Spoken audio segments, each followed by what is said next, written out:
kita menginjak ke topik kedua pada metode numerik, yaitu mengenai pemodelan matematis atau mathematical modeling, ya.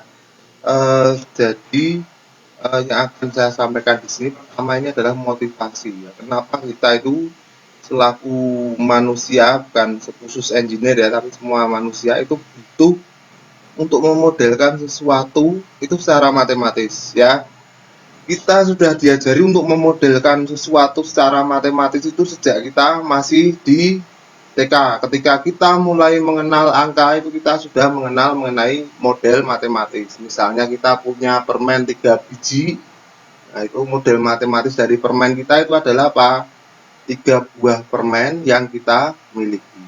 Ya, jadi definisinya, definisi dari pemodelan matematis, ya, ini adalah proses encoding, jadi penguraian kode-kode dan decoding setelah membuat kode-kode yang ada di dunia fisik yang nyata, di mana fenomena alam ini kita reduksi dan kita rubah menjadi suatu ekspresi numerik formal dengan struktur yang disesuaikan dengan kondisi nyata. Misalnya apa? Penjumlahan, pengurangan, dan sebagainya. Kondisi nyatanya seperti ini.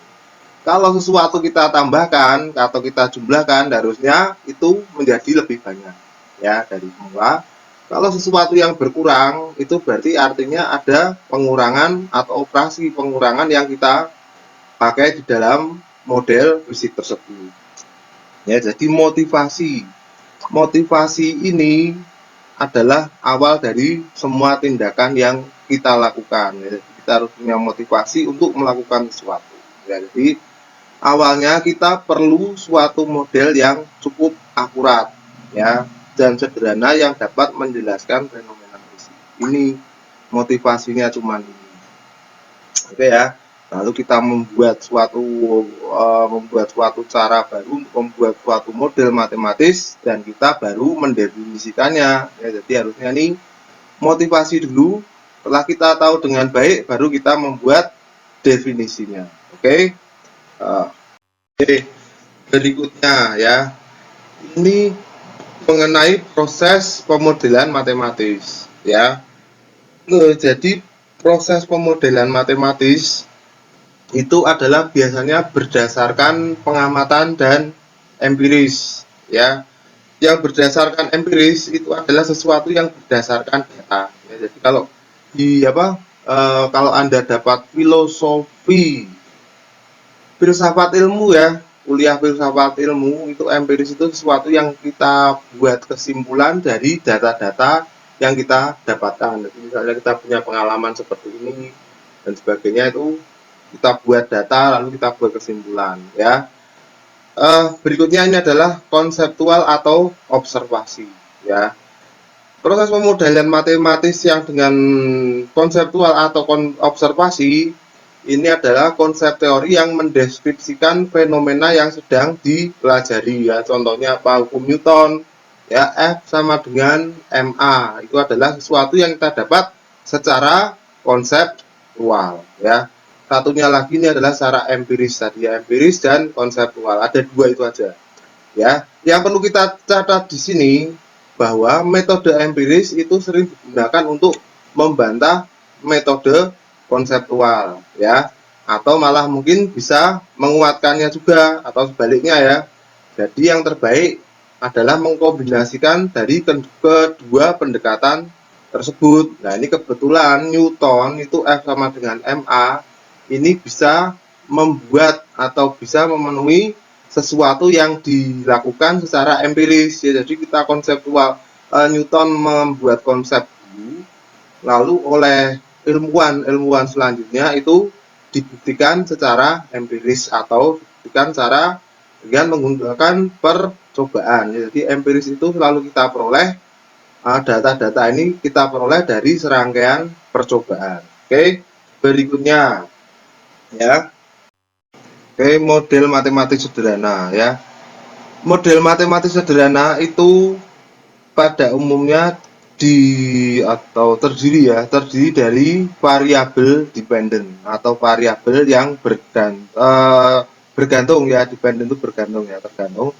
itu adalah merupakan fungsi dari variabel independen atau variabel yang tidak tergantung terhadap apapun juga, lalu parameter dan fungsi-fungsi forcing atau fungsi-fungsi yang digunakan untuk memaksa suatu sistem, ya. Definisinya ini adalah dependent variable, itu adalah karakteristik yang merefleksikan perilaku atau status dari suatu sistem. Jadi suatu sistem itu punya karakteristik seperti ini, itu adalah dependent variable. Sementara independent variable itu adalah berupa dimensi. Biasanya dia berupa dimensi, misalnya waktu dan ruang, ya. Dimensi waktu, dia berupa dimensi, misal waktu dan ruang. Jadi sesuatu itu pasti menempati waktu dan menempati ruang, dan dia pasti mempunyai fungsi terhadap waktu, ya. Jadi independent variable ini menentukan perilaku dari sistem yang sedang kita amati. Berikutnya ini adalah parameter, ya. Di sini parameter itu adalah perilaku dan komposisi sistem dan fungsi yang memaksa serta berpengaruh pada sistem tersebut. Ya, banyak contohnya, nanti kita sebutkan contoh-contohnya, ya. Nah, jadi misalnya apa? Kenapa kita pada saat ini mengantuk? Ya, parameternya apa yang membuat kita mengantuk? Ya, mungkin kurang tidur dan sebagainya, ya, itu adalah parameter. Oke. Nah, di sini pada gambar 1.1 di buku kalian yang saya beri itu ada proses pemecahan masalah yang ada pada dunia rekayasa, ya. Yang pertama itu adalah kita harus mendefinisikan masalah dulu, apa latar belakang, motivasi, dan sebagainya. Berikutnya kita buatkan suatu model matematis. Model matematis ini harus mempertimbangkan teori-teori yang ada serta data-data yang akan kita dapatkan nantinya. Oke, ya. Berikutnya ini adalah proses pemecahan masalah atau penggunaan atau pemilihan perangkat yang digunakan untuk memecahkan masalah. Misalnya kita bisa pakai komputer atau statistik, ya, lalu metode numerik, metode grafis, dan sebagainya. Lalu kita akan mendapatkan suatu hasil berupa representasi grafik atau numerik, ya. Lalu kita mendapatkan lagi antarmuka societal, jadi yang bisa kita buat menjadi publik, kita bisa sosialisasikan, ya. Misalnya ini penjadwalan, optimisasi, komunikasi, dan interaksi antar publik dan sebagainya, baru kita implementasikan ke dalam dunia rekayasa. Oke, ya, prosesnya seperti itu. Berikutnya, ya, kita punya beberapa ini, ada gambar, saya animasikan ini, ya, seperti ini. Harusnya satu persatu tapi sekalian aja, tidak apa-apa, ya.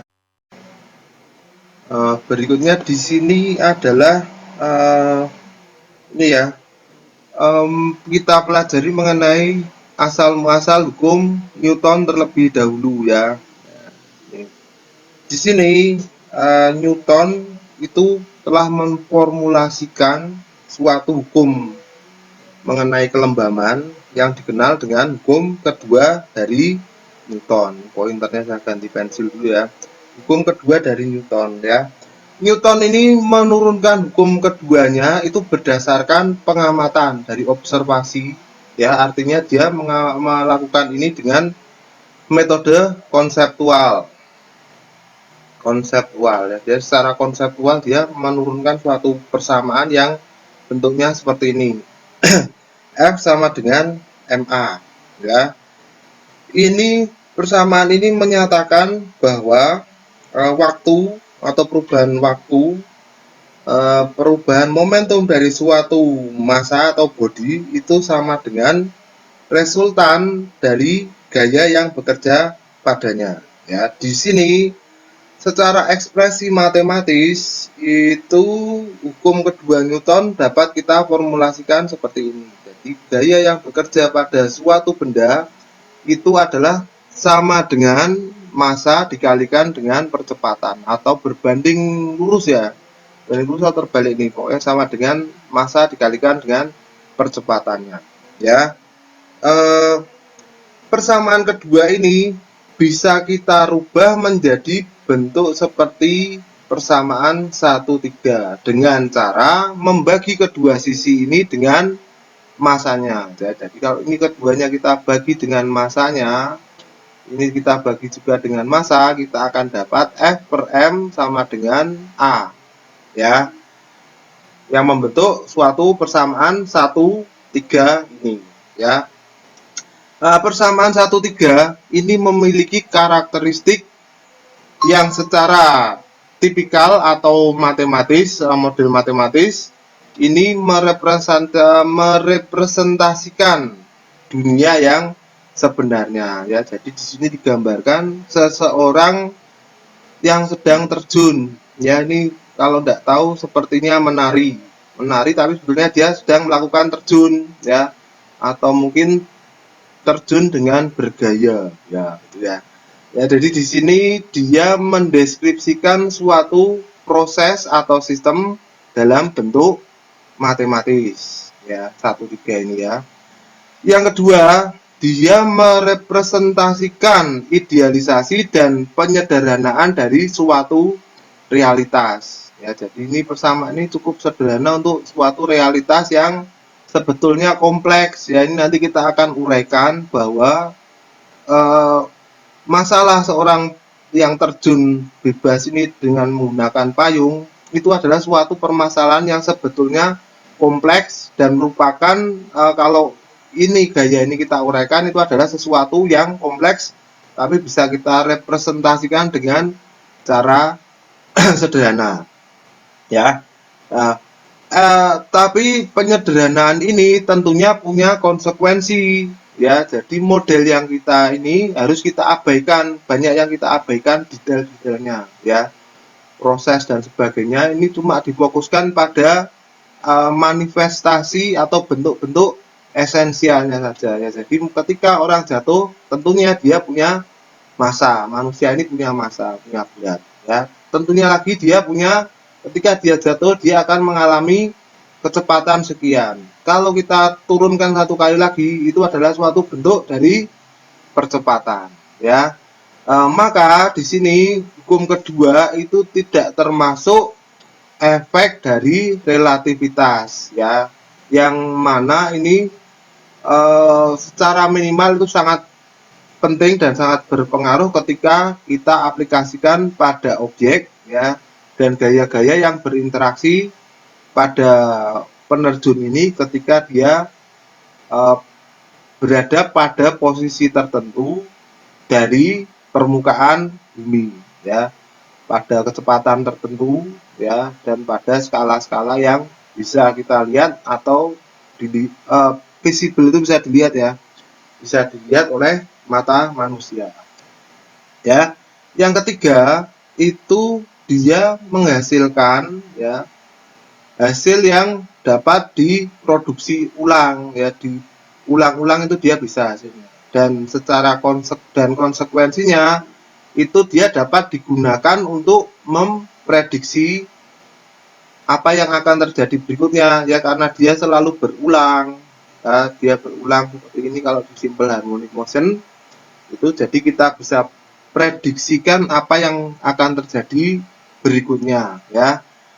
Sebagai contoh di sini, jika gaya pada suatu objek ini dan massanya itu adalah diketahui, maka persamaan 1,3 itu dapat kita gunakan untuk mengkomputasi atau menghitung percepatan, ya, percepatan pada berbagai posisi penerjun ini ketika dia relatif terhadap permukaan bumi, ya.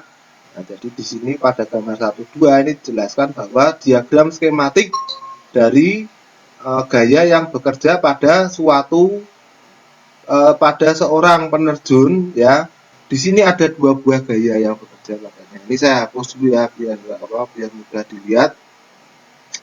Oke, gaya yang bekerja pada penerjun ini apa aja sih? Pointer pen ya. Jadi ini ya, apa yang bekerja yaitu adalah gaya ke bawah ya. Ini adalah gaya ke bawah, arahnya ke bawah tentunya karena apa? Ini disebabkan karena adanya gravitasi ya, karena adanya gravitasi. Sementara dia punya satu buah gaya lagi yaitu gaya ke atas ya. Ini adalah gaya ke atas yang disebabkan oleh adanya tahanan angin, tahanan udara ya. Jadi ketika dia turun, dia tidak cuma mengalami gaya gravitasi, tapi dia juga akan mendapat tahanan atau resistansi dari angin yang arahnya ke atas atau berlawanan dengan gaya ketika dia jatuh ya. Berikutnya ya, jadi karena apa? Persamaan F sama dengan MA ini adalah suatu persamaan aljabar yang cukup sederhana ya. Maka persamaan ini dapat kita selesaikan dengan mudah ya. Namun di sini kita tahu bahwa model matematis lain ya dari suatu fenomena fisik itu harusnya lebih kompleks ya, tidak sekedar F sama dengan MA ini. Bisa aja apa aja tadi ya.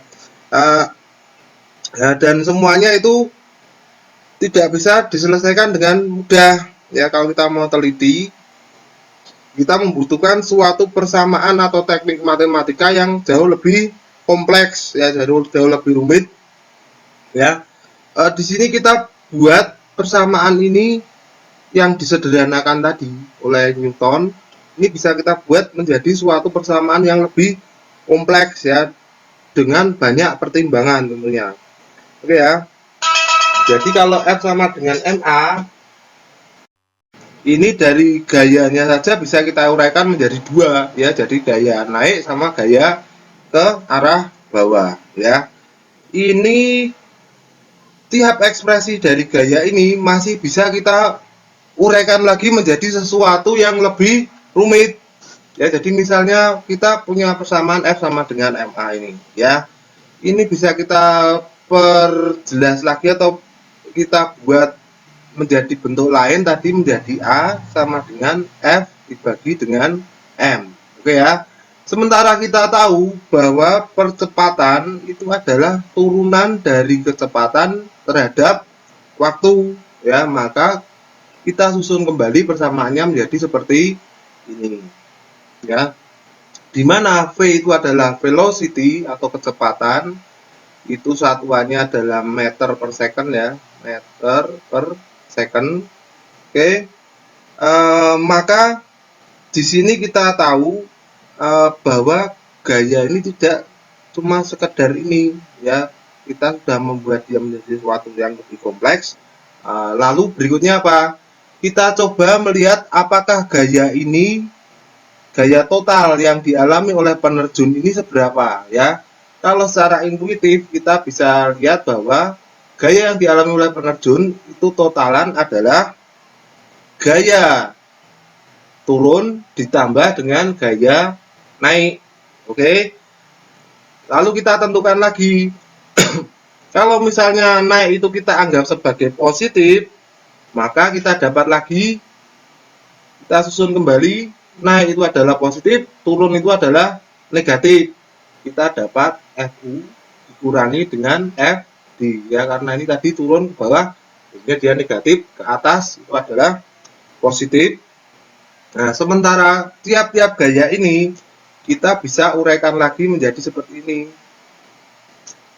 Gaya turun itu adalah massa dikalikan dengan percepatan gravitasi ya. Percepatan gravitasi ya. Satuannya apa toh? Percepatan gravitasi itu adalah massa per kilogram ya, kilogram. Ini bukan ini, jadi kilogram Newton, Newton ini juga Newton. Kecepatan ini M, sementara gaya ini adalah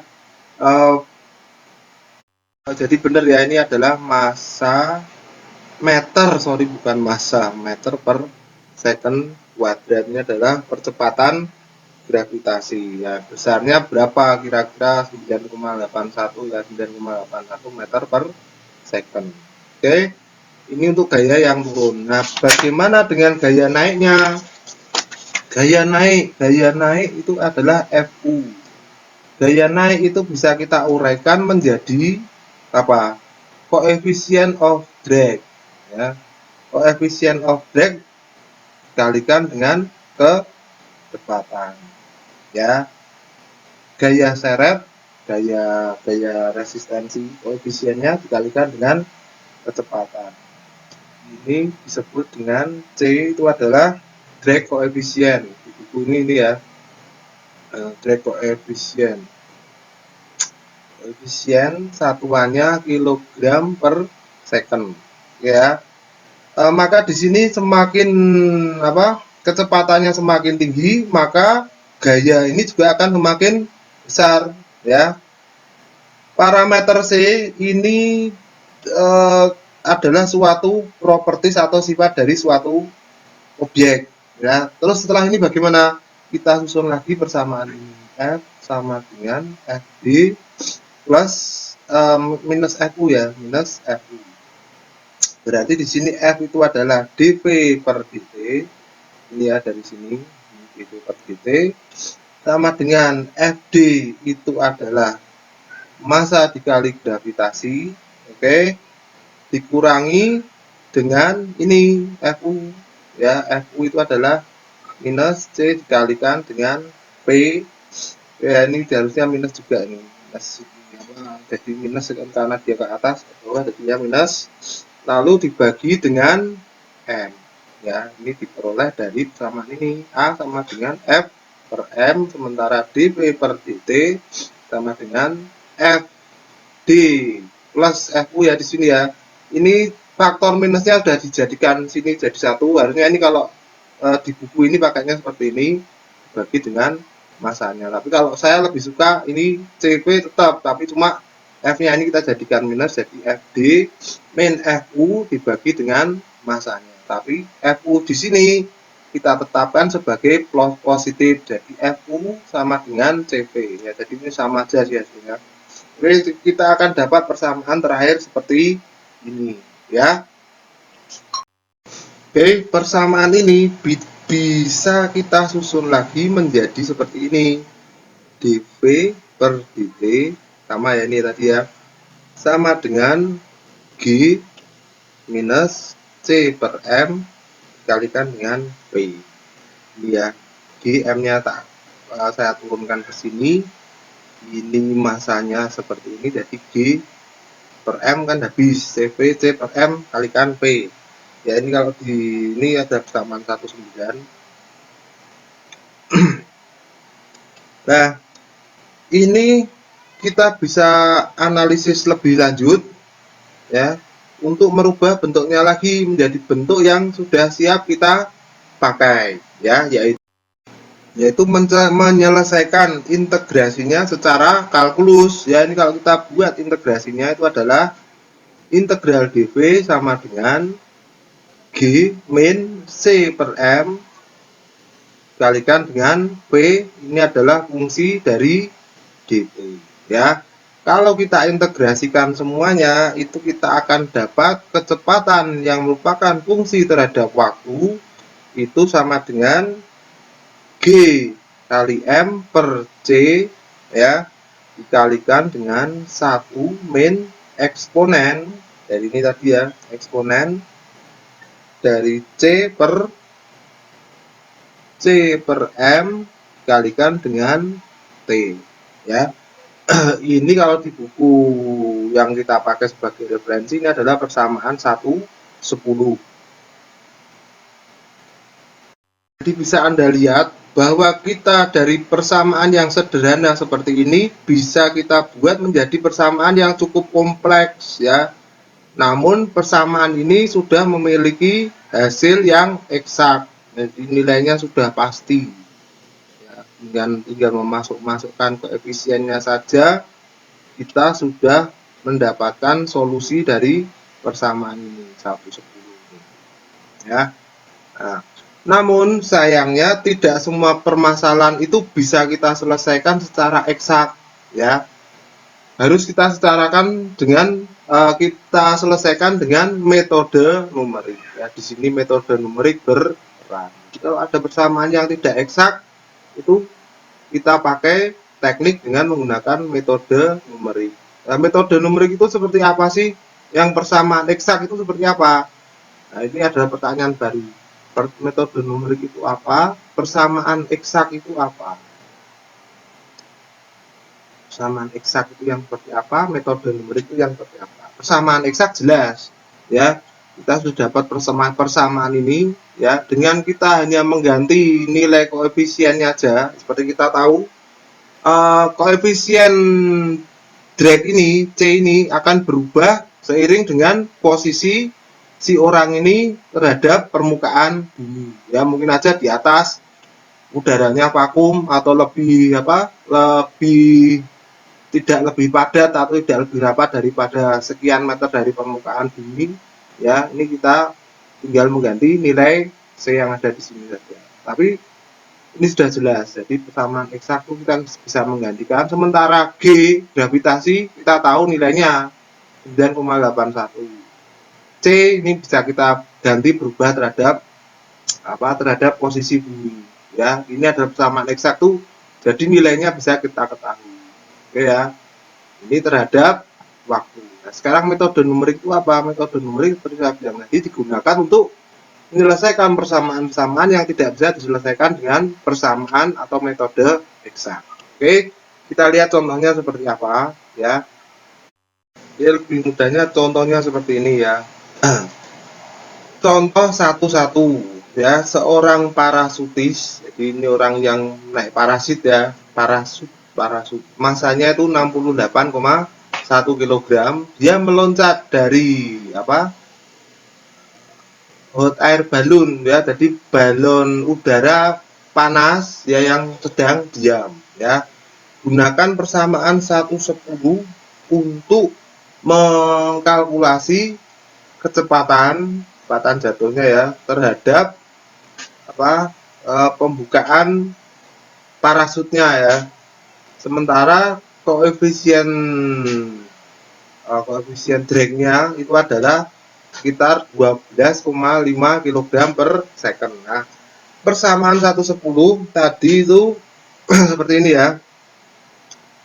Tadi persamaan 1/10 itu P fungsi dari T sama dengan G per M, GM per C ya, GM per C dikali 1 min eksponen minus C per M ini dikalikan dengan T. Ini persamaan 1/10 ya.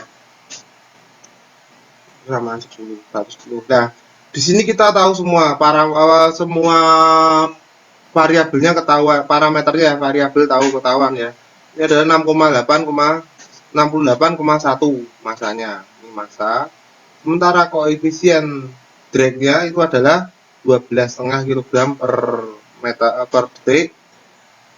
Sementara ini semua konstanta di sini, semua angka-angka semua kalau dibilang ya, di sini konstanta di sini bisa kita masukkan ya.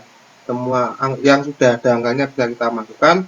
Cuma kita tadi pertanyaannya terhadap waktunya berapa ketika dia membuka parasut. Nah, hasilnya ini kita hitung saja, 9,8 kali sekian dibagi sekian, hasilnya adalah ini. Sementara untuk yang ini eksponen di sini langsung kita hitung saja, makanya dia ada yang namanya T, bisa besar ya. Nah, zoom, nah di sini ada T-nya ya. Itu ada T. Oke.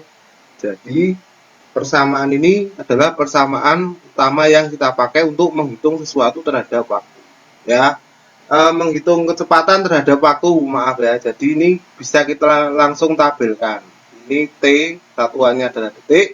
Sementara di sini kecepatan satuannya adalah meter per detik, meter per second ya. Jadi pada detik ke-0 kecepatannya 0 ya, dia diam. Pada detik kedua 16,4 6 seterusnya dan sampai tidak terbatas. Itu adalah sekitar 53,39. Ini hasilnya yang kita tampilkan dari ini, waktu terhadap kecepatan. Nah, sementara setelah kita buat ini, kita bisa langsung buat plotnya seperti ini. Dari plot dari tabel ini kita plotkan hasilnya seperti ini. Ya, di sini adalah waktu, sementara di sini adalah kecepatannya. Ya, di sini ada yang namanya terminal velocity. Jadi pada kecepatan pada waktu tertentu, kecepatan jatuhnya tidak akan bertambah atau berkurang lagi, alias tetap.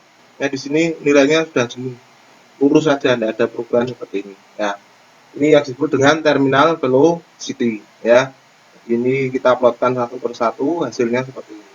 Ya, di sini ada situasi analitik terhadap pada parasit yang orang yang naik parasut tadi ini seperti itu. Oke. Nah, di sini adalah analisisnya. Ya, analisisnya seperti apa? Ya, analisisnya ini adalah sesuai dengan model, ya, sesuai dengan model yang kita pakai. Maka orang yang menggunakan parasutis tadi mengalami percepatan secara cepat, ya ini ya pada gambar ini, gambar sini, di mana suatu kecepatan sekitar 44,87 meter per detik, ini kalau dibuat jadi mil per jam ya, itu diperoleh setelah 10 detik. Mana 10 detik? Ini ya. Ini 4, 5, 6, 10. Nah, ini 10 detik dia mencapai kecepatan sekitar 44,87 meter per detik ya, sekitar di sini ya. Nah, di sini ini. Nah, perlu diperhatikan juga bahwa setelah waktu tertentu yang cukup panjang, suatu kecepatan konstan itu didapat ya. Jadi ini jenuh tadi disebut dengan kecepatan terminal sekitar 53,39 di sini ya. Ini adalah terminal velocity-nya sekitar 53,39 atau sekian mil per jam ya. Kecepatan ini konstan ya, karena pada akhirnya gaya yang diperoleh dari adanya percepatan gravitasi itu akan seimbang ya, atau sama dengan gaya tahanan udara. Maka gaya netnya itu adalah 0 dan akselerasinya juga berkurang atau sama dengan 0 ya. Jadi kalau F-nya sama dengan 0, otomatis F per MA, F sama dengan M dikalikan A ini juga akan sama dengan 0 karena percepatannya juga 0, masanya tetap ya, begitu. Jadi penjelasannya seperti itu. Jadi kita buat tabel dulu, baru kita plotkan. Dari plot ini kita bisa mengambil kesimpulan ya, atau analisis dari kesimpulan analisis yang dari tabel yang dari plot diagram ini untuk kita buat menjadi suatu hasil dari pengujian. Oke, berikutnya. Nah, baik, di sini kita akan demonstrasikan mengenai ya, metode numerik ya. Tadi kita sudah membahas masalah metode eksak yang seperti ini, metode numerik gimana lah. Ini contohnya ini seperti ini. Nah, kita punya, tahu-tahu kita dihadapkan pada suatu permasalahan seperti ini ya. Ketika kita mendapatkan suatu fungsi tegangan terhadap waktu ya, misalnya apa sih seperti ini, hasil pembacaan diagram plot sesuatu ya, kita tahu-tahu dapat seperti ini. Nah, bagaimana kita mencari persamaannya ini untuk menyelesaikan persamaan ini secara eksak? Ya, kita pakai metode numerik ya. Jadi di sini kita punya suatu slope seperti ini ya. Ini di sini adalah V, dia bisa kecepatan boleh ya, di sini kecepatan ya, masih baca tegangan tadi. Di sini adalah T. T itu adalah waktu ya. Di sini ada TI, jadi adalah T inisiasi, T awal. Di sini adalah T berikutnya T2 ya, T2 per plus 1. Demikian pula untuk yang suhu vertikal ya, di sini ada VT ya, VT dan fungsi dari I ya, fungsi dari I. Di sini adalah fungsi V terhadap I plus 1. Jadi TI itu di sini ada TI plus 1. Ke atasnya lagi nanti bisa TI plus 2. Di sini juga sama. Nanti juga bisa TI plus 2. Tapi jaraknya ini delta T ini harus konstan atau sama ya. Ya, jadi tujuannya dari metode numerik ini adalah tadi itu apa? Untuk menyelesaikan model matematis secara analitik ya. Jadi kita dapat menyelesaikan ini dengan apa? Secara dekat dengan pendekatan solusi eksak. Oke ya. Nah, bagaimana untuk menyelesaikan ini? Ya, kita punya satu grafik ini ya. Jadi untuk menghitung slope-nya ini seberapa ya, di sini slope atau apa? Apa ya ini ya? Busur ya. Bukan kemiringan tapi lengkungannya ini lah, lengkungannya ini berapa ya. Lengkungan ini kalau apa? Sebetulnya slope-nya ini adalah dV per dt. Jadi ini perubahan dari TI ke TI plus 1 itu adalah sebesar delta V. Demikian pula di TI ke TI plus 1 itu adalah delta T. Maka perubahannya slope-nya ini adalah ini, kemiringannya ini adalah ini ya. Nah, bagaimana untuk menurunkan persamaan yang kita dapatkan ini menjadi sebuah persamaan ya? Ini dengan metode seperti ini. Jadi ini kita definisikan dulu seperti ini. dV per dt ini adalah kemiringannya ya, sama dengan delta V dibagi dengan delta T ya. Dimana delta V seperti kita tahu delta V itu adalah V TI ya, TI plus 1 dikurangi dengan V TI. Nah ini ya, ini dikurangi dengan ini ya, delta T nya juga sama. Delta T itu adalah TI plus 1 ya dikurangi TI ya, ini sama ya, ini nggak usah pakai kurung, nggak apa-apa sih. Jadi ini tak buang aja kurungnya ya, kita terus TI plus 1 oke. Nah, setelah ini apa? Dimana delta T dan delta V itu adalah perbedaan antara kecepatan dan perbedaan antara waktu dari TI plus 1 ke TI. Dari TI ke TI plus 1. Ya. Ini TI itu kalau kita anggap sebagai sesuatu yang inisial atau awal, inisial ya, TI makanya dia bilang ini real, inisial ini awal.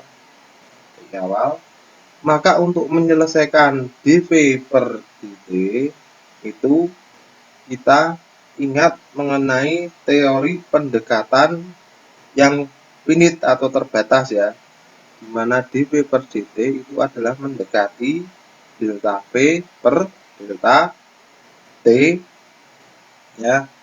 Ini disebut dengan karena apa? Delta T itu adalah terbatas. Delta T itu adalah finite ya.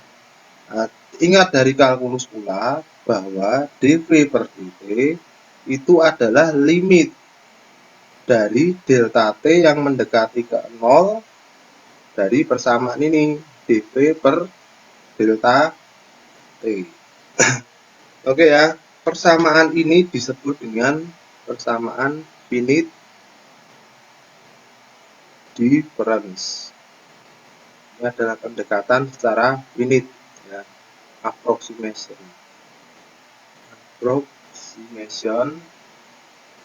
Ya. Dengan adanya ini, kalau kita kita olah lagi itu menjadi derivatifnya masing-masing, maka kita akan dapat menjadi V TI plus 1 dikurangi dengan P TI dibagi dengan TI plus 1 dikurangi dengan TI itu sama dengan tadi samaan ini ya, ini ya, ingat ini dV per dt ini P fungsi dari T itu adalah dV per dt ya. Jadi ini kita dapatkan G per G dikurangi apa ya, G per C, ini G per C kali M 1 min ini ya, min E pangkat min C per T per M ya, per M fungsi dari pada T. Ini seperti ini bisa kita proses lagi menjadi G min G min C per M kalikan dengan P fungsi dari TI. Ini gini aja, ini tak buang ya, beres. Ini saya buang ya, jadi persamaan ini. Oke, persamaan ini boleh kita arrange lagi supaya kita dapat PTI plus 1 ya, sama dengan P fungsi dari TI plus ini tadi G min ya, ini salah, ini jadi 1 ya, G min ini jadi 1 ini ya, G min C per M kali P fungsi dari TI ya. Sementara di sini ada lagi kalikan dengan TI plus 1 min TI ini ya, jadi ini saya bawa ke situ. Nah, di sini adalah metode numerik yang kita pakai. Di sini kita akan dapat memprediksi nilai berikutnya dari P yang merupakan kecepatan dari T hanya dengan memasukkan nilainya ini ya. Metode ini disebut dengan metode Euler ya. Jadi metode Euler itu caranya adalah dengan seperti ini. Nilai baru dari P ini itu adalah sama dengan nilai sebelumnya ya, lama ditambah slope atau kemiringan ya, dV per dt dikalikan dengan langkahnya. Nah, ini disebut dengan langkah. Langkah itu apa? Langkah atau H itu sama dengan TI plus 1 dikurangi TI plus 1 dikurangi bukan ya, bukan gitu ya, tulisannya harusnya agak berbeda ya. Ini nulisnya seperti ini, sama dengan sama dengan ini ya. Kenapa dia seperti ini? Pointer option pen sama dengan TI plus 1 dikurangi dengan TI. Ini satu langkah ya. V-nya berapa? Kalau V kita hitung langkah dalam P ya, berarti ini V TI plus 1 dikurangi P fungsi dari TI. Ini satu langkah. Oke ya. Kita sudah bisa mengerti apa itu perbedaan metode numerik dengan penyelesaian yang kita gunakan secara eksak.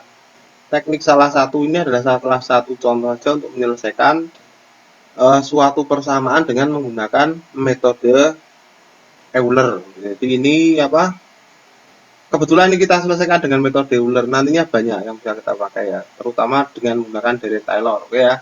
Jadi ini Ini slope sebenarnya ini adalah seperti ini ya. Ini adalah pendekatannya. Jadi yang kita cari itu adalah nilai yang miring ini yang ada lengkungannya, ini adalah sebenarnya ya slope aslinya dv per dt itu akan menghasilkan grafik seperti ini, sementara ini adalah pendekatannya ya, jadi dia tidak bisa persis seperti ini tapi bisa kita dekati dengan teknik seperti ini. Oke, berikutnya satu ini tadi ya apa mengenai penerjun itu ya, penerjun itu ya, dimana ini adalah penyelesaian yang kita buat secara eksak ya dengan persamaan tadi, persamaan 1/10 ya, 1/10. Ini sementara yang di sini ini adalah pendekatan dengan menggunakan metode numerik ya, metode numerik dengan teknik Euler tadi ya, TI plus 1, nah ini agak ini kurangi dengan TI ya, ini ya di sini bisa lihat. Oke, ini perbandingannya seperti ini, jadi kita bisa lihat kalau di sini kita bisa lihat kalau di sini apa ya, ini cukup mendekati ya, jadi pendekatan eksak itu bisa kita dekati dengan pendekatan numerik ya, solusi numerik, jadi hasilnya hampir sama ya. Jadi kalau kita mau menggunakan pendekatan untuk eksak, teknik dengan metode numerik itu sudah tidak diragukan lagi. Baik ya. Lalu di sini kita punya satu buah contoh lagi ya. Contoh ini di sini ini adalah contoh mengenai konservasi energi ya. Konservasi energi. Nah, ini agak lemot ini komputer saya ya, mengenai konservasi hukum konservasi dan rekayasanya ya,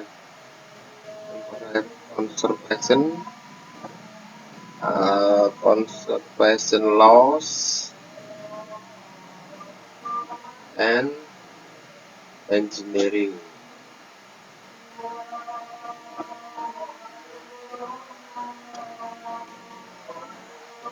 ya. Jadi selain hukum Newton tadi, kita ada beberapa prinsip-prinsip yang utama yang digunakan dalam engineering ya. Di antara yang paling penting itu adalah hukum mengenai konservasi energi ya, hukum kekekalan.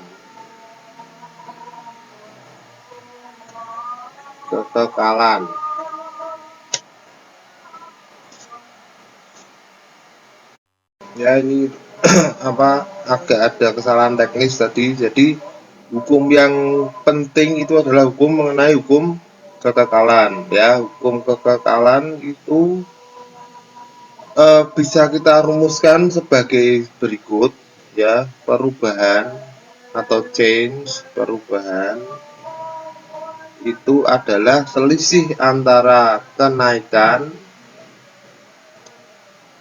dikurangi dengan penurunan. Nah, jadi kenaikan dikurangi dengan perubahan ini adalah kenaikan dikurangi penurunan itu adalah sama dengan perubahan ya. Ini hukum Newton juga akan sama ya, untuk penerjun tadi gaya drag dikurangi dengan gaya down atau gaya turun ya. Jadi di sini untuk persamaan ini, penurunan dan kenaikan dikurangi penurunan ini adalah semuanya berbasis terhadap waktu atau time ya, time base atau waktu ya. Ini di sini kita menggunakan waktu itu adalah sebagai suatu variabel, artinya dia adalah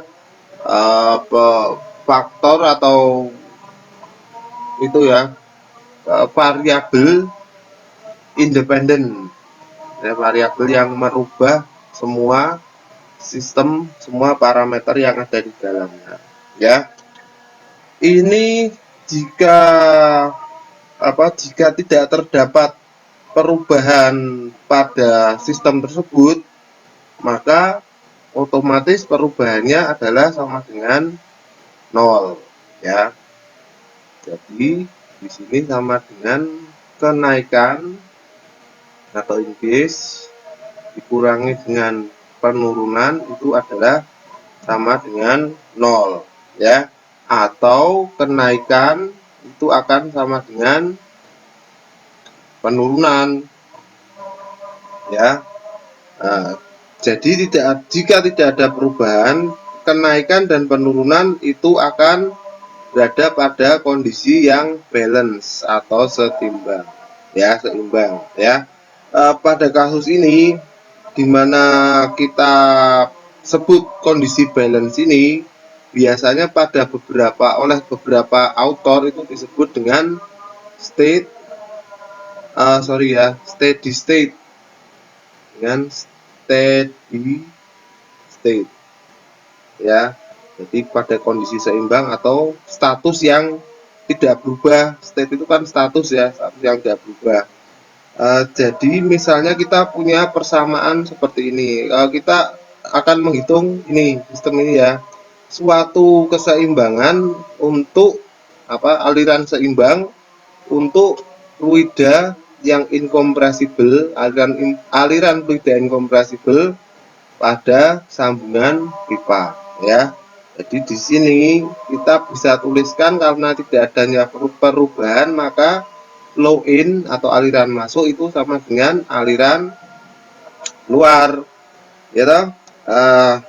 Jadi untuk sambungan di sini kita bisa menggunakan dasar keseimbangan ini sebagai basis untuk menghitung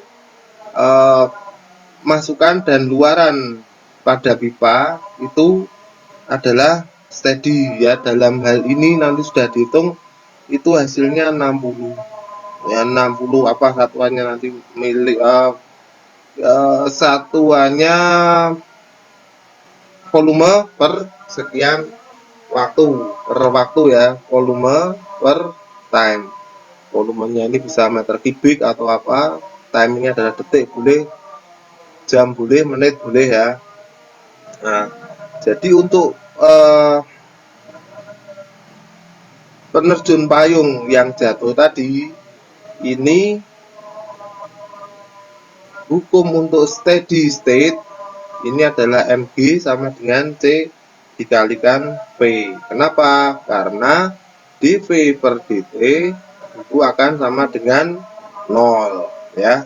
Maka untuk steady state, gaya naik dan gaya turun itu adalah pada kondisi balance, ya. Jadi Fu itu sama dengan F down. Oke, ya. Jadi kita untuk keseimbangan yang berupa seperti ini, kita dapat merubah persamaan ini, ya, persamaan yang ada di sini untuk mencari kecepatannya itu adalah V sama dengan mg per c, ya.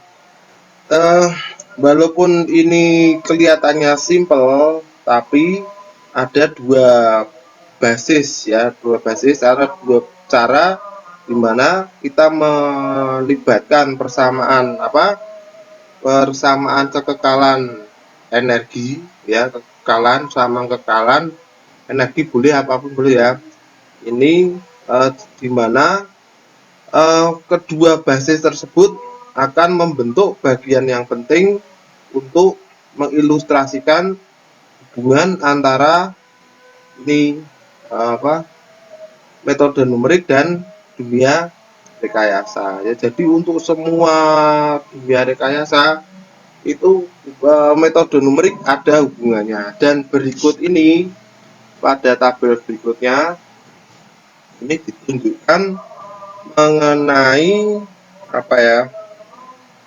aplikasi untuk kesetimbangan, ya. Ini dapat diterapkan pada berbagai bidang rekayasa ya, chemical boleh, sipil atau sipil, mekanik dan elektronik, elektro ya, teknik elektro. Oke, untuk rekayasa teknik kimia, ini prinsip yang dipakai ini adalah konservasi massa, ya, kekekalan massa.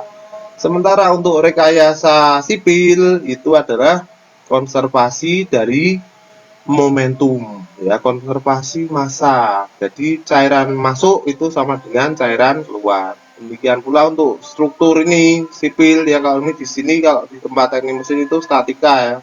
Statika ini di mana setiap gaya horizontal atau sigma fx itu bisa asumsikan menjadi 0, dan demikian pula dengan gaya vertikalnya sigma fy sama dengan 0. Nah, ini sama dengan 0.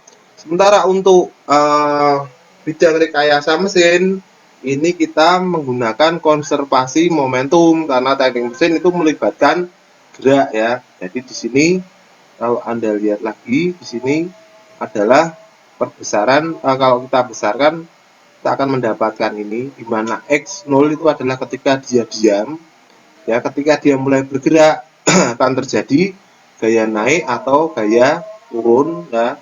Jadi untuk sistem pegas seperti ini kita akan dapat persamaan m dx kuadrat per dt kuadrat itu sama dengan gaya turun sama dengan gaya naik. Demikian pula untuk sistem elektro ya, rekayasa elektro ini kita punya keseimbangan mengenai keseimbangan apa ini, arus ya, arus masuk sama dengan arus keluar ya, current-nya sama dengan 0. Lalu demikian pula untuk voltasenya itu adalah voltase masuk itu apa, sigma EMF electromechanical force ya, itu sama dikurangi dengan penurunan voltase dalam resistor itu sama dengan 0 ya. Jadi kita dapat persamaan yang terakhir ini. Oke ya, saya kira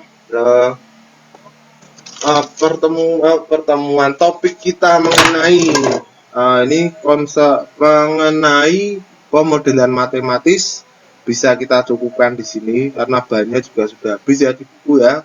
Oke, ada beberapa